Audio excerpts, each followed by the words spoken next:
When you're hitting the bag, right? I see you hitting it. When you walk, I want you to do like this. And boom, boom, boom, boom. You keep for boom, boom, boom, boom. How long you can do that? 1, 2, 1, 2, 1, 2.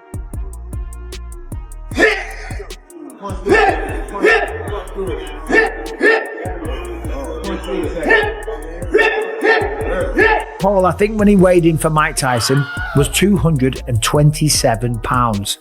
That is, if I'm not mistaken, 92 pound weight difference. Almost 100 pound weight difference. It's insane. That is called one thing. That's called being a bully. Gervonta Tank.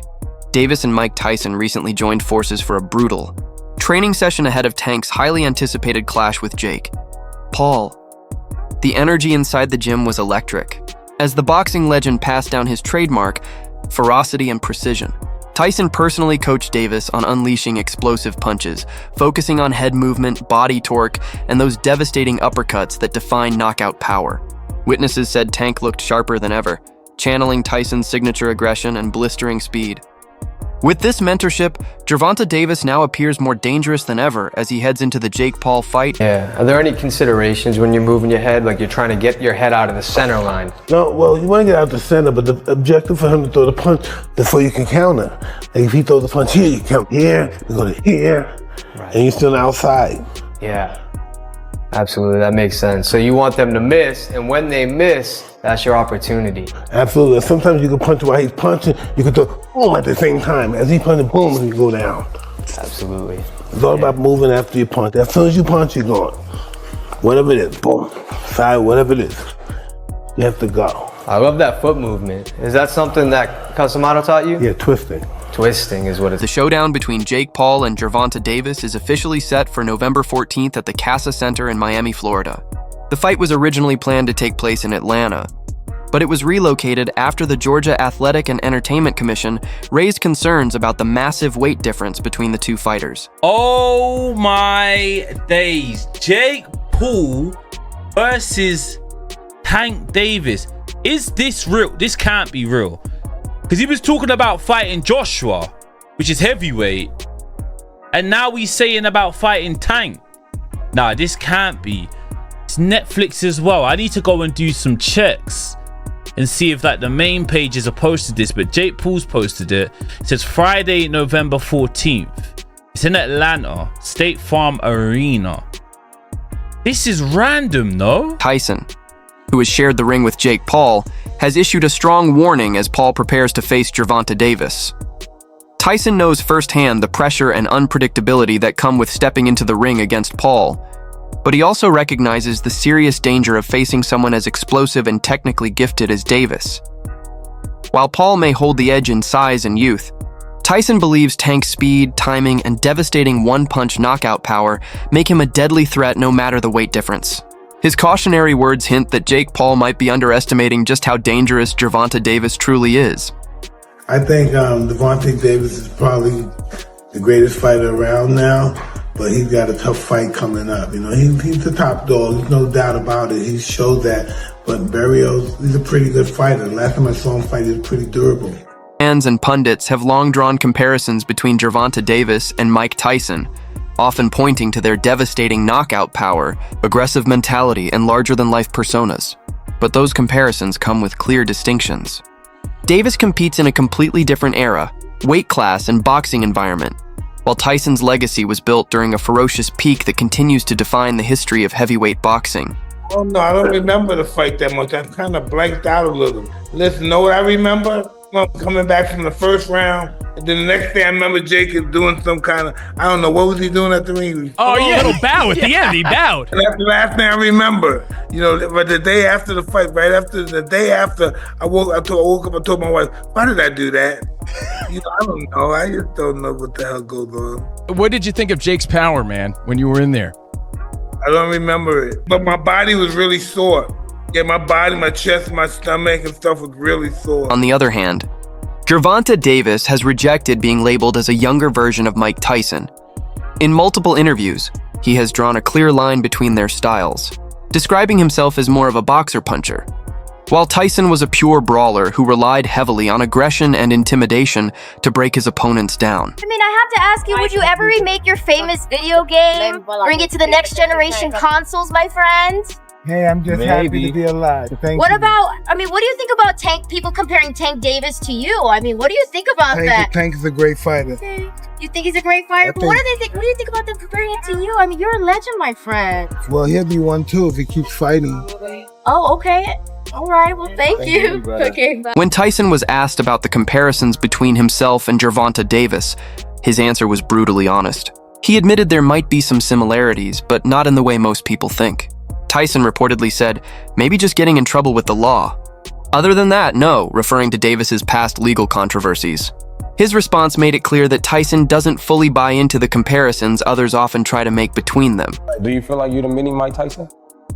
Nah, What do you call your style? I don't know. I think I'm a boxer puncher. What was Mike Tyson? He was a brawler. Brawl means more than one person. A brawler, like somebody that's like. So he knocked people out real quick. You knock people out real quick. Yeah, but I can knock you out like. So you saying that you can knock him out faster than Mike Tyson, probably, if it was a challenge? No, I'm not saying that. I'm saying like. Mike Tyson got power and skills. I feel as though like I have like the whole pack. I don't know. I'm just. On me. Interestingly, Davis hasn't always viewed Tyson as an untouchable icon. After Tyson's loss to Jake Paul, Davis openly criticized the fight, questioning why a legend of Tyson's stature would step back into the ring just for money. He suggested that the spectacle might have damaged rather than honored Tyson's legacy. That critique revealed that Davis doesn't see Tyson as an infallible mentor or direct parallel. Yet now, Davis faces the same kind of backlash himself by accepting a flashy, controversial fight with Jake Paul.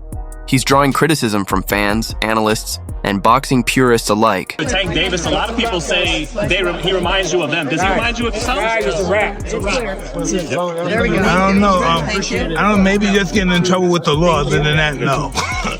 Many see the matchup as more spectacle than sport, claiming it prioritizes entertainment over true competition. Critics have noted that Davis skipped a logical rematch with Lamont Roach, which many believed he owed, in favor of chasing a lucrative payday. During the recent press conference, Davis fired back at the criticism, saying he doesn't care what anyone thinks and telling fans to simply sit back and enjoy the show. Do you think that it's fair to call them boxers now? We talk about Logan Brothers. I think it's okay to call Jake Paul a boxer. The only reason why I say that is because he do be in the gym. He's working on stuff. The fight that he fought Mike Tyson, I don't think he should have fought Mike Tyson because of who Mike Tyson is and the age. And he said that he didn't try to knock him out. Yes, you did. You just couldn't get the knockout. And he tried to knock him out for sure. How much money you think they paid Tank? Tank gonna make upwards around 100 million. Real talk. So you can't really blame him for taking that. Look at this face off, Henry. What are your thoughts here? You're hearing that shit from me. That's cringe.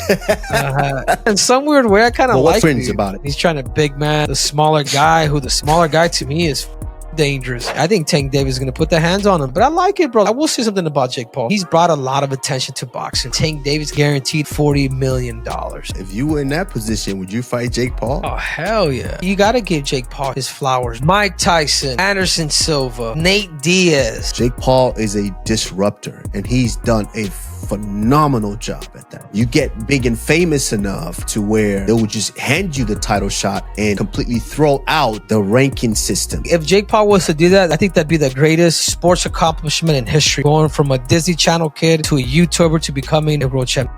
I don't remember the last time that I've heard Gervonta Davis say, I'm in boxing to be the greatest fighter of all time. I've heard him say that he's better than certain guys in his weight class, or this kid can't beat me. I've heard that. I can't remember, and maybe y'all can keep me honest online. The last time I've heard Gervonta Davis talk about his legacy in the ring. Like I'm building my legacy. I'm trying to outdo Floyd in legacy. Like, I think it started like that for him. But the influence of Floyd Mayweather, Money Man, not Pretty Boy, but the Money Man, and building your brand and selling tickets and selling pay-per-views and becoming a household name, that's also a legacy. You got the legacy in the ring and you got the legacy in terms of how you sold. I believe Gervonta Davis is more focused on selling tickets and making money and securing his future for himself and his family. He said it out of his own mouth. I ain't got nothing else to prove. If you're trying to be one of the greatest fighters of all time, it's still a whole lot to prove. My point is, Roy, I don't think, should everybody hold this man to the standard that they hold him to and say, you not fighting nobody, yeah, you making money, but you ain't really fought nobody. If he don't even care about that, that's not even something that he's really focused on. If his main focus is the money, and his main focus is getting out of boxing without getting hurt and retiring on his own terms, shouldn't his fan base and other people get on board with that if that's not even his goal? How can we hold him to something like that if he don't even hold himself to that? Perry, known for his blunt and unapologetic opinions, harshly criticized the idea of Gervonta Davis stepping into the ring against Jake Paul. According to Perry, Tank Davis isn't the knockout force he once was, hinting that his passion for boxing has faded over time. He went on to explain that when a fighter loses that pure love for the sport, it becomes incredibly hard to compete against opponents who are naturally bigger, heavier, and hungrier. Perry stressed that despite Davis's undeniable skill and speed, he would be facing an uphill battle against Paul, who could outweigh him by nearly 180 pounds. That kind of weight difference is no small factor. It completely changes how punches connect, how stamina holds up, and how much punishment a fighter can endure.